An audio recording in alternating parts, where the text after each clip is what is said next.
Marc Ravalman, dans son discours d'aujourd'hui, a déclaré que des manifestations sont prévues en province. Le KMSB, une association qui vise à défendre le choix populaire, organise diverses manifestations dans les chefs-lieux de province. À Thomas, une manifestation est prévue, mais les lieux ont été fortement quadrillés par les forces de l'ordre ce matin. À Tuléar, tension extrême également. Le KMR tient ces derniers jours réunion sur réunion et prépare une manifestation dans les rues. Les forces de l'ordre se préparent chaque éventualité.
Les Malgaches ne sont pas suffisamment patients, ou alors ils ont suffisamment attendu, ils ont attendu toute leur vie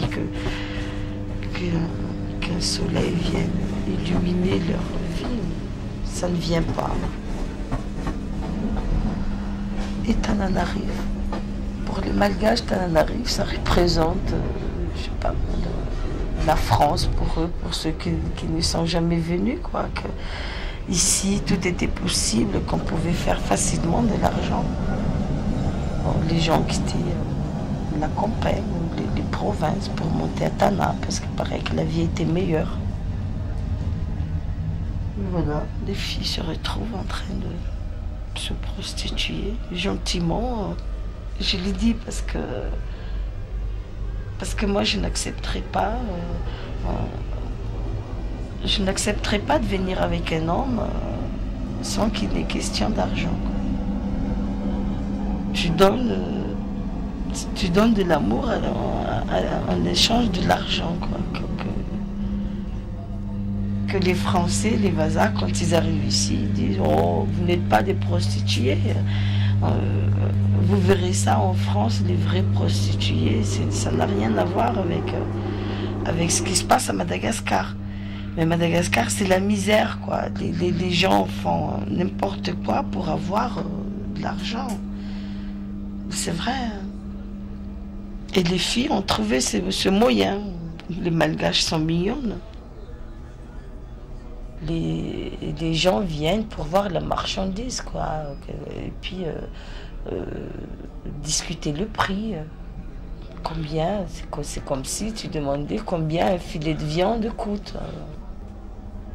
Ici, tu peux trouver des filles à 5 000 ou moins que ça. Tout ici, tu peux tout trouver contre un peu d'argent. Et donc, les filles, que quand elles savent que elles vont se balader dans la rue, qu'il y a les vasas qui les regardent, tout ça, elles se disent, ben voilà, il y a un moyen pour m'acheter tout ce qui est à la mode. Hein. Un homme de 50 ans, on tremblerait d'émotion devant ces jeunes filles malgaches, souriantes, disponibles.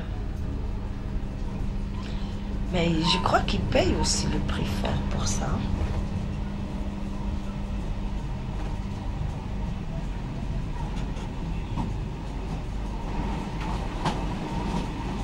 On prend nos précautions, mais tu sais,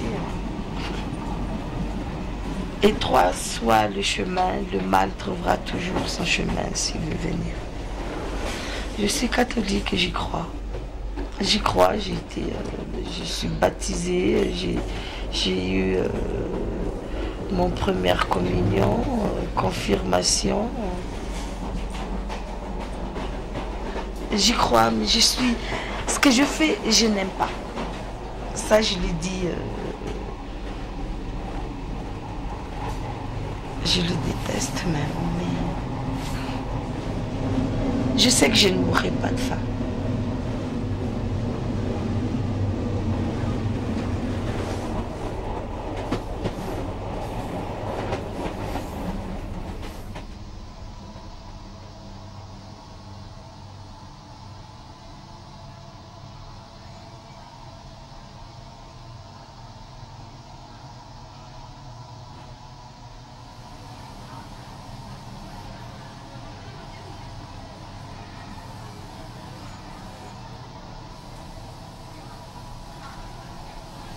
Toutes ces filles-là qui traînent dehors, parce que on est plusieurs à traîner dehors. Hein. C'est chacun son coin, quoi, mais vraiment plusieurs à sortir. Mais sur toutes ces filles, la majorité de ces filles sont des filles qui sont nées il y a 30 ans, quoi. Il y a 30 ans, au Madagascar, vraiment, c'était pour avoir du riz, il fallait faire la queue, poser un carnet au Foukoutane pour avoir 1 kilo de riz, quoi.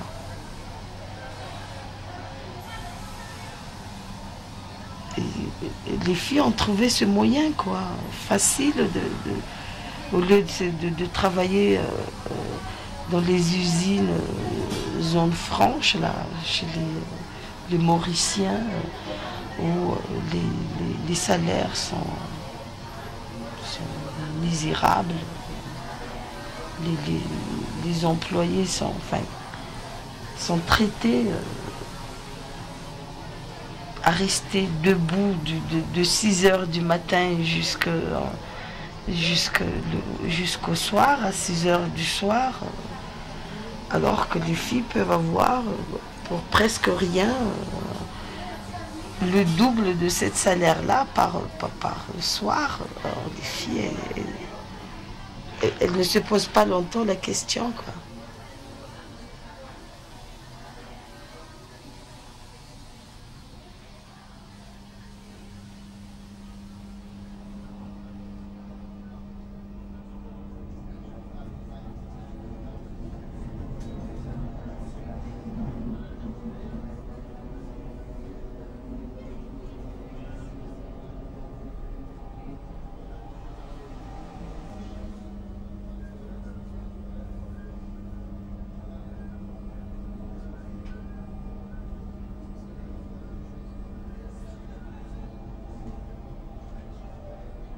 Tu sais, les riches s'enrichissent à Madagascar, mais les pauvres s'appauvrissent. Ici, tu sautes de la première étage au sous-sol. D'abord, je ne voudrais pas que Madagascar devienne comme n'importe quoi, ou n'importe où en Afrique où on se tire dessus. Je trouve qu'il y a assez de richesse pour tout le monde.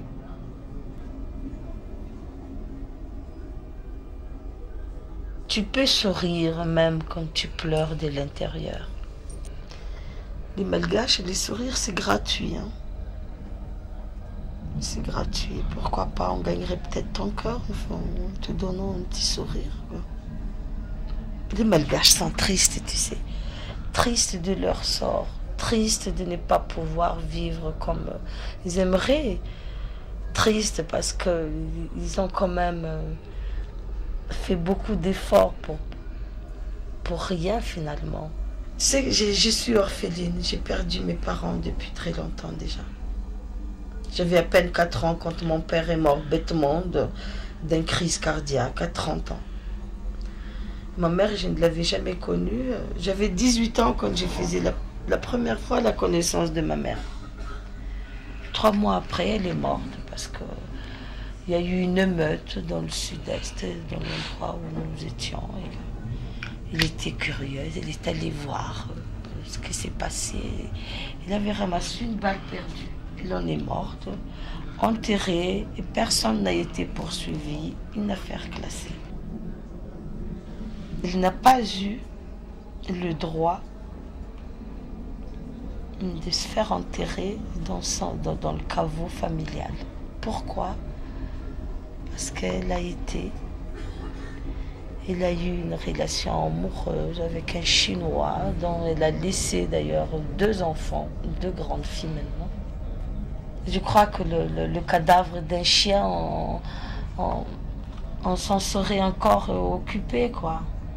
Mais celle-là, c'était le cadavre d'une femme qui a eu comme époux, qui a eu la malchance d'aimer un Chinois.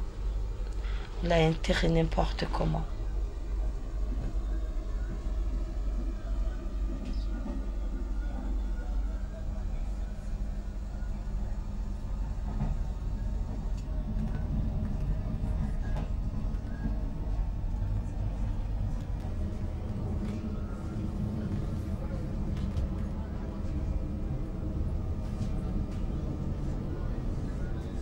On vient d'une même région. Et cette fille, elle est partie il y a 5 ans en France. Elle est partie se disant que ça allait être meilleur. Mais je sais depuis quelques jours, d'ailleurs j'en dors pas parce que j'y pense tout le temps, qu'elle a été prise parce qu'elle était là-bas sans papier.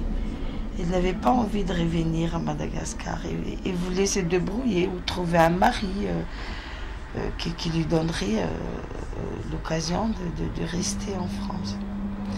Et cette fille, maintenant,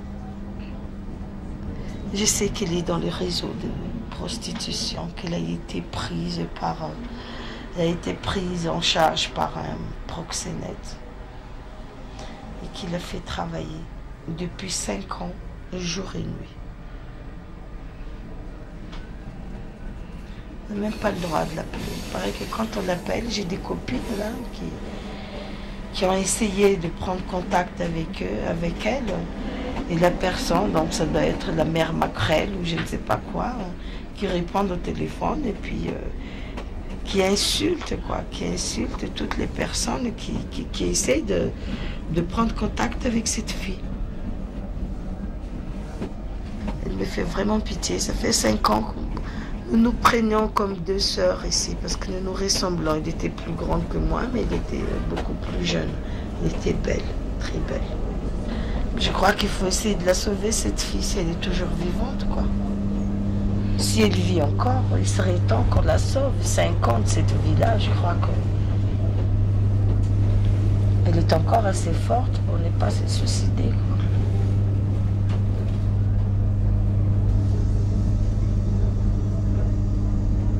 Reza Funjakout Nadine, voilà comment il s'appelle, Reza Funjakout Nadine. Ça va faire 6 ans qu'il a disparu, quoi.